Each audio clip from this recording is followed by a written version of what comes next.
Welcome to Your Soul Rising. In this video, I lecture about modernity and how it has rejected religious dualism and yet has trapped us in a new kind of dualism that has led to the meaning crisis and other aspects of the meta or polycrisis of our age. Before we begin, subscribe to the channel if you're new, hit the like button and the bell icon as well, and as always, get cozy, grab a blanket, a warm drink, and enjoy the relaxing sounds of the fireplace in the background. Now, let's begin. Modernity often congratulates itself for casting off the chains of religious metaphysics, claiming to have escaped the binary divisions of the medieval worldview. The story it tells is that we left behind the theological categories of God and world, spirit and matter, eternal and temporal, and replaced them with a unified, scientific, physical, quote-unquote realistic vision of the cosmos. But if we look closer, modernity has not truly abandoned its love for binary categories and dichotomies. It has merely changed their clothing. In the medieval Christian worldview, dualism was explicit. God was wholly transcendent and creation wholly dependent. Spirit and matter belonged to distinct orders of being. This dualism was not purely a separation, however. It was held together in unity by the transcendent God, whose reality encompassed and sustained both poles. However, they were two poles, two separate essences, two separate substances. Then with the Enlightenment came the rejection of this transcendent source. The God that had once unified the dualities was eliminated, and in his place rose the claim of a monist ontology, physicalism, or materialism back in the day before the 1930s. Modernity insisted that there was only one substance, matter, and that everything else could be reduced to it. Yet, by removing the unifying ground, it preserved the structure of dualism, but without the reconciliation of a transcendent ground of being. The result is a worldview that claims to be monist, but is functionally dualistic. Consider the famous Cartesian mind-body dichotomy.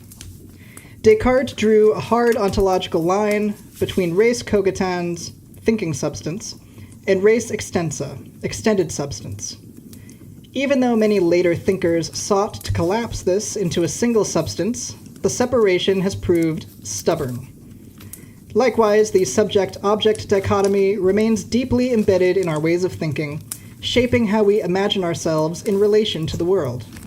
The fact-value gap, or the is-ought gap, is another hallmark of modernity. It splits empirical description, statements about what is the case, from moral evaluation, statements about what ought to be the case, as if the two could never belong to the same fabric of reality. Even our cultural discourse is shaped by dichotomies like literal versus fictional, as though truth could not appear in metaphor, or reality could not be poetic. So, the Enlightenment project claimed to unify reality under a single rational order, but by removing the transcendent unity that once held its dualities together, it left them unreconciled. Modernity's quote-unquote monism is only skin-deep, and beneath it lies a lattice of oppositions inherited from the religious worldview it thought it had outgrown. But without the transcendent to bind these dualities, the oppositions harden into permanent fractures, ontological dualisms. So this is the paradox. By discarding the transcendent, modernity claimed to have dissolved the dualisms of the past. In truth, it entrenched them even more deeply, but now without a unifying center, and now many of these dualisms are hidden because we don't think they're there anymore. So what was once a tension held within a higher unity has become a set of irreconcilable divides. The most dominant worldview, of course, today is physicalism, the conviction that the physical order is primary and that everything else, like mind, consciousness, value, and meaning, must either be reduced to matter or dismissed as illusion. Modernity's official ontology, physicalism, claims to be monist, but its monism has no unifying principle beyond brute existence. This absence of a unifying ground means that every distinction within the physical order becomes, in effect, a true ontological divide. When you consider that one of the physicalist explanations for quantum mechanics is the Everettian multiverse theory, in which all logically possible worlds must actually come into being every infinitesimal fraction of a second, what you get is a true ontological pluralism to the maximum extent possible. We are the furthest away from monism we could possibly get. Bringing it closer to home, however, there is the mind-matter explanatory gap. This still thrives in neuroscience and philosophy of mind, and explanation has not come. Despite decades of physicalist theories being thrown out there, the hard problem of consciousness remains. That is, how does subjective experience arise from objective processes? How does purely qualitative consciousness, which cannot be measured quantitatively, arise from that which can be exhaustively described by measurable quantitative parameters like mass, spin, charge, amplitude, and frequency? The fact that this problem is even formulated this way, with those definitions, reveals the persistence of the split and the dualism. We treat mind and matter as fundamentally different orders of reality, and then attempt to bridge them as though they were islands separated by a sea. Actually, there's not even a sea. There's no medium that would surround them, because that would then be monism. So really, it's just two islands floating in an incoherent nothingness, with nothing to bridge the gap. Alongside this is the entrenched divide between scientism and subjectivism. Scientism insists that only the objective, measurable, and quantifiable can be truly known. Subjectivism, meanwhile, asserts that meaning, value, and purpose are things that we create for ourselves, purely from within, without reference to anything objectively real. The two poles together form a strange paradox and cognitive dissonance. Each person is regarded as an absolutely meaningless, determined, accidental, objective physical entity, and yet is told to create their own meaning however they wish, as though reality were a vast construct that plays by purely subjective rules. This tension goes completely unresolved in modernity, and it has become institutionalized as the modern condition. You can see why we have so many mental health and meaning crises today. From here, it's just a short step to the default position that now undergirds much of public thought: atheism, physicalism, and the resulting nihilism of those two. These have become our background assumptions. The transcendent is completely absent from the official ontology. Consciousness is downgraded to an emergent quirk of brain chemistry at best, and at worst, they say it doesn't exist. Value is reduced to personal preference. Without a unifying ground, modernity's so-called monism is littered with fractures. Every distinction, mental and physical, descriptive and normative, fact and meaning, becomes an ontological split with no way to synthesize them. This is why the modern rejection of metaphysical dualism rings hollow. The structure of dualism remains, but only the language has changed. We can say that we've rid ourselves of dualism, but it's clear that we haven't. The medieval soul versus body dichotomy becomes mind versus brain. The theological God versus world becomes objective versus subjective. And it's interesting that scientism and subjectivism, while they are polar opposites of each other, are both modern attempts to replace the authority of God. When default atheism, physicalism, and determinism become the air a culture breathes, the result is not the neutrality that modernity promotes, rather it's nihilism.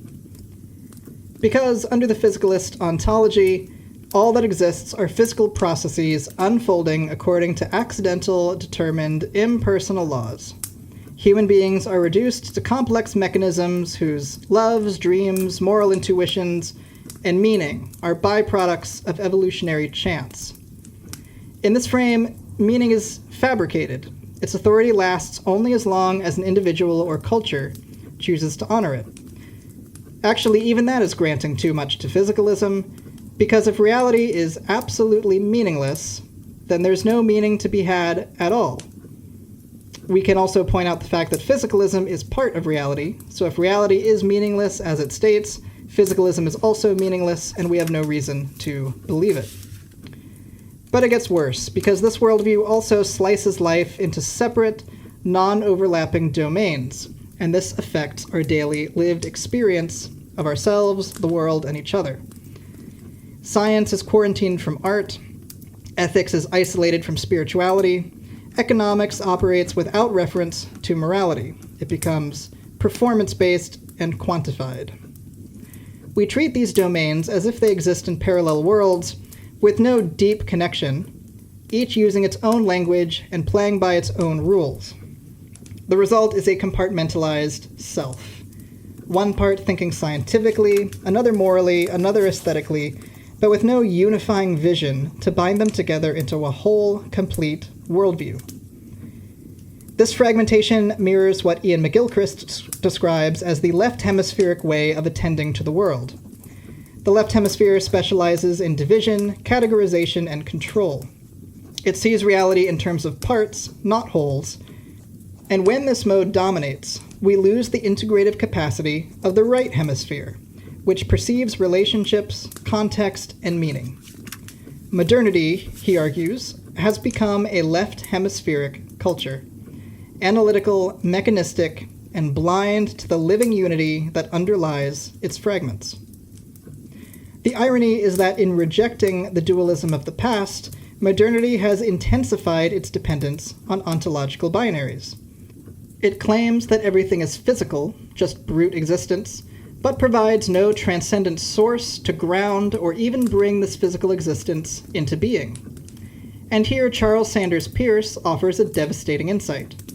Something without an opposite, ipso facto, does not exist. If reality is only physical and nothing else, then the only way to differentiate anything at all is through distinctions internal to the physical.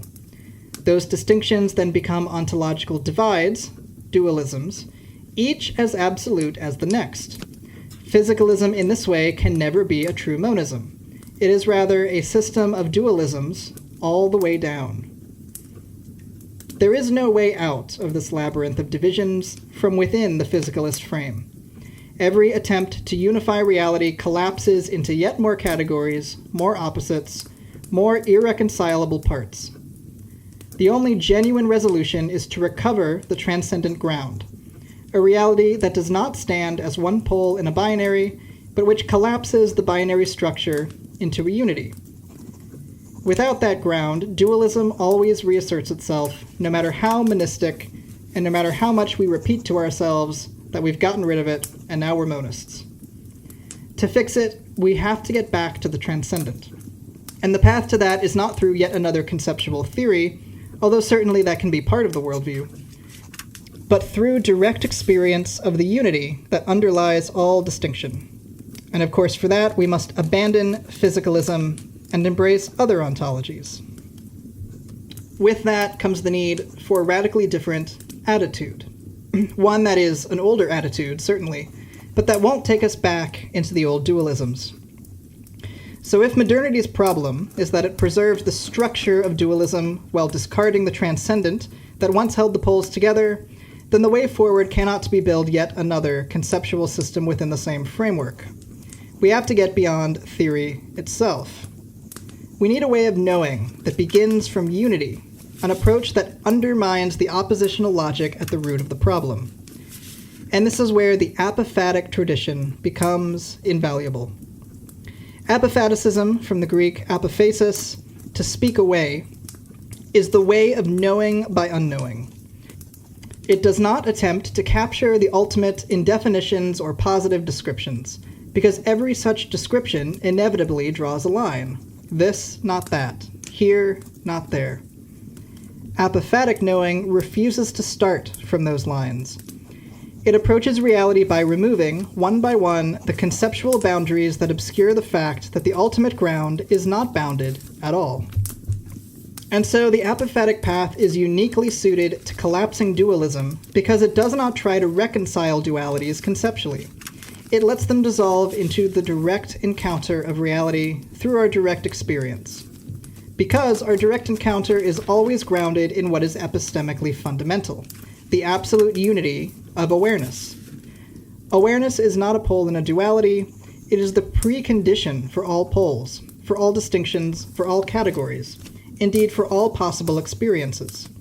Everything we will ever experience arises by, in, and through awareness, and exists for us by, in, and through awareness, no matter what ontology we claim to affirm. The mystical traditions across cultures converge on this point. It's not a coincidence that mystical traditions introspectively and thoroughly analyze consciousness, and so ground their worldviews in awareness. In Christian hesychasm, the practice of deep, still prayer leads to the experience of the divine energies in a direct communion with the transcendent. In the Sufi tradition of mystical experience, the self merges back into God, revealing that the apparent separation between the two was never real. So too in the Advaita Vedantic formula neti neti, not this, not that, the seeker strips away every object of identification until only the unqualified reality of awareness remains. And in Zen, the dropping away of body and mind leaves the practitioner face to face with suchness, the undivided nature of existence itself. In each of these cases, the fixed ontological splits of ordinary thought, like subject-object, knower-known, inner-outer, dissolve. What remains is not an abstract monism, but the lived unity in which multiplicity is embraced without fragmentation. Apophaticism shows that the dualities we take as fundamental are, in fact, conceptual overlays on a reality that has no inherent divisions. In other words, we're not dealing with ontological dualism or pluralism.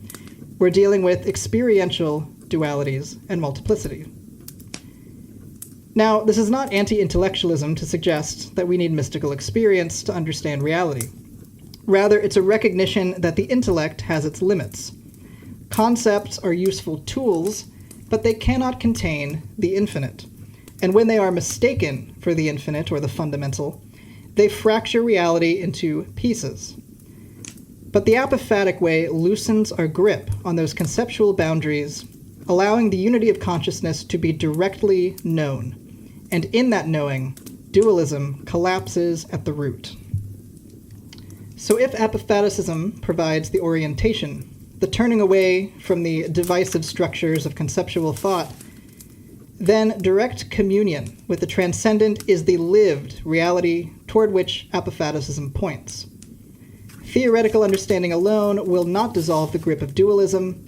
Only the immediacy of our awareness and experience can do that. The shift happens when the transcendent is no longer a distant theoretical abstract idea, but the ground of being in which we consciously abide and recognize as that which we fundamentally are. In direct communion, awareness is no longer turned outward, toward objects as separate from itself, nor inward, toward a private self separate from the world. The knower and the known are recognized as one movement within the same undivided field. It's not a trance, it's not a blur of undifferentiated sensation, it's a heightened clarity in which distinctions remain visible, but no longer function as ontological divides. Mystical traditions have developed countless doorways into this encounter. In Christian hesychasm, the Jesus prayer draws the mind into the heart until the light of the divine energies is no longer something seen perceptually, but the very life by which one noetically sees. For the Sufi, the repeated invocation of the divine name polishes the heart's mirror until the separation between lover and beloved dissolves. In Advaita Vedanta, inquiry into who am I strips away all identifications until what remains is pure awareness, limitless and unconditioned. And in Zen, seated meditation invites the practitioner to rest as the boundless space in which the 10,000 things arise and fall. So what all these paths reveal is that consciousness itself is the ever-present unity that precedes and contains every distinction. Multiplicity exists, but as expressions of unity, just as a dance is an expression of the dancer, but not separate from the dancer. In lived communion, the polarity of one and many is no longer experienced as a contradiction. The one is seen in the many and the many in the one. Importantly, this is not merely an altered state of mind to be visited occasionally. The purpose of communion is not to escape the world, but to see the world as it truly is, suffused with the presence of the transcendent. In fact, the unity of awareness is the true state of consciousness, and the fractured, compartmentalized view of modernity is the actual, altered state. So when this way of unity stabilizes in the way that we see, dualities no longer feel like absolute boundaries. They are recognized instead as relational differences within an indivisible whole. And here we meet the crucial reversal of modernity's pattern. Rather than abstracting from multiplicity to an imagined unity, as in speculative monism, mystical communion starts from unity itself, and it's grounded in that which is epistemically fundamental, awareness. Multiplicity is understood in light of this unity, rather than unity being endlessly deferred as the hypothetical sum of multiplicity. When this shift happens, the restless drive to resolve opposites through argument loses its urgency. The opposites themselves are seen as expressions of a deeper synthesis, one that can only be known in the direct immediacy of consciousness. This is the lived antidote to the dualism trap of modern thought. As well, when unity is no longer an abstract idea, but a lived reality, the world reveals itself not as a set of isolated things, but as a seamless web of relationships. This changes the very meaning of between. In the dualism frame of modernity, relations are treated as secondary, connections between independently existing physical entities. But in the mystical framing, relation is primary. The between is not an empty gap, but the medium and substance of reality itself. For example, all members of the multiplicity would stand in relation to each other and to themselves, but then all of those relationships would stand in relation to the transcendent, and all of these relationships would be nothing over and above the transcendent reality in relation to itself. One complete network of relational unity. In Christian theology, this is mirrored in the Trinity, the Father, Son, and Spirit, eternally indwelling one another, each fully in the other without the loss of distinction. In Buddhism, dependent origination teaches that nothing exists in isolation. Everything is because of everything else. It's also called interbeing, which is one of my favorite terms. These are not poetic flourishes, but descriptions of an ontological structure in which relationality is a fundamental part of being.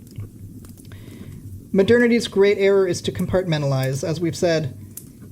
It slices reality up into separate domains, science over here, art over there, ethics in another room entirely, and then assumes that integration can be done later, if at all. Of course, that integration never comes. This reductionism can move bottom up, like trying to build the whole from its smallest parts, or top down, imposing a system to organize the parts, but either way, it remains stuck in dualism. Without a transcendent ground, these compartments can never cohere into a true whole. You need a ground of being that transcends top and bottom, beginning and end. You need a unity that reconciles all dualities. Mystical insight shows us why. The apparent parts of reality are not autonomous, they are aspects of a whole that is always already present. And the relations between them are not additions to their being, they are their being. This is why unity does not annihilate difference. It is precisely the unity of the whole that makes genuine difference possible without necessary opposition. So here we compare this metaphysical vision with an epistemic model, a coherentist epistemology. In coherentism, each belief is justified by its place within a network of beliefs that mutually support each other, and the whole network justifies itself. Applied to ontology, this means that every member of reality's multiplicity is, as I said before, in relation to every other, to itself, and to the transcendent unity of reality. But all of these relations are nothing over and above reality's relation to itself. So in this way, the transcendent collapses all distinctions without erasing them. The relational ontology is coupled to the coherentist epistemology that matches its structure. Reality's self-relation is the ground in which multiplicity and unity coexist, the matrix in which the one and the many interpenetrate. Such a system is logically closed, mapping onto the reality it describes in every way, and it avoids the vicious infinite regress that plagues physicalism, that dualism or brute existence all the way down. Here, unity is not an unreachable ideal, it is the very structure of being. And so, if the apophatic path reorients us toward the transcendent, and direct communion allows us to taste it, and relational ontology shows us its structure, then the final step is to make this our baseline way of living. The unity of consciousness is not something we have to create, of course.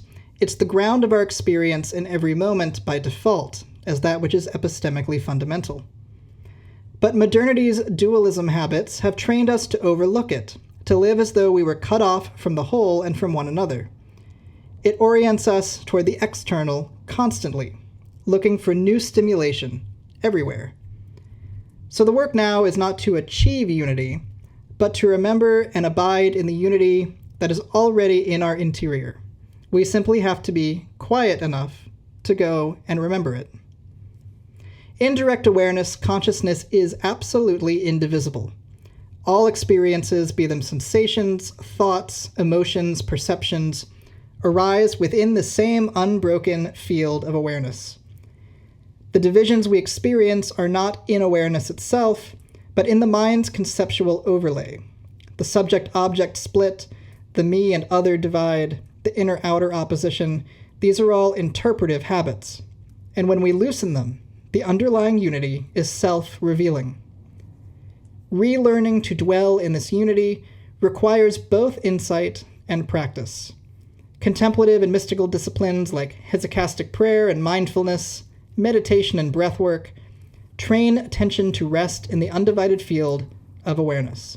And over time, the recognition that all phenomena appear by, in, and through consciousness as consciousness becomes a steady knowing, rather than a fleeting glimpse or a justified belief as part of an abstract worldview. As you might expect, this change in our view of things has massive ethical and existential consequences, and it's here that the rubber meets the road in addressing the crises that modernity has created, especially the meaning crisis and the various mental health crises. When the self is no longer experienced as separate, empathy flows naturally. The golden rule becomes an ontological statement of fact, rather than just a nice saying. Polarization begins to dissolve because the instinct to defend one pole against another is tempered by the recognition that both are held in the same unity. Do unto others as you would have them do unto you means something much more, because you recognize that the other is, in a real sense, yourself. The awareness that underlies their mind and experiences is the same awareness that underlies yours, the same boundless field of core subjectivity. In this vision, expressing the unconditional love of unity toward both poles of any duality becomes more important than seeing one pole triumph over the other. I'll repeat that, because I think it's the key to living a good life, especially in today's day and age. Expressing the unconditional love of unity toward both poles of any duality becomes more important than seeing one pole triumph over the other. Now, that doesn't mean that we deny the distinctions of the multiplicity of reality, or that we lose our discernment of right and wrong, true or false. All of that remains, and they still matter. But we also know that they can be collapsed into unity and expanded back into duality at will, consciously, not unconsciously. We get to choose, depending on what love and wisdom require in the moment. This is a dynamic, living worldview. unity that honors difference, and difference that points back to unity. When we live from here, we embody the transcendent, not as an abstraction in some theory of reality, but as awareness itself, that which we are, that which is transcendent even of the elements that make up our identity, like our names and memories, thoughts.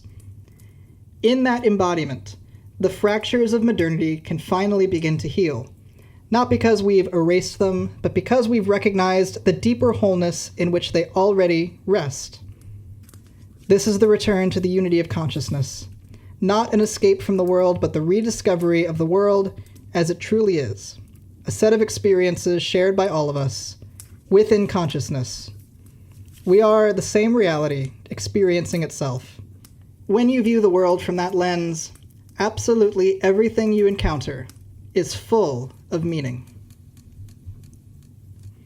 Thank you very much for watching. I hope you enjoyed that lecture on the dualism trap of modernity. We're going to keep going in this series of philosophy lectures. I'll do some on those various ontologies that are rivals to physicalism. That'll be coming up soon. And of course, in each of these, I'll tie them back to some of the other worldviews and traditions and works of literature that we'll be talking about on the channel. So subscribe if you're new. Even though it's free, your subscription is a big help. Hit the like button and hit the bell icon so you get notified when a new video drops. Thank you again for joining me, and I'll catch you in the next one. Bye-bye.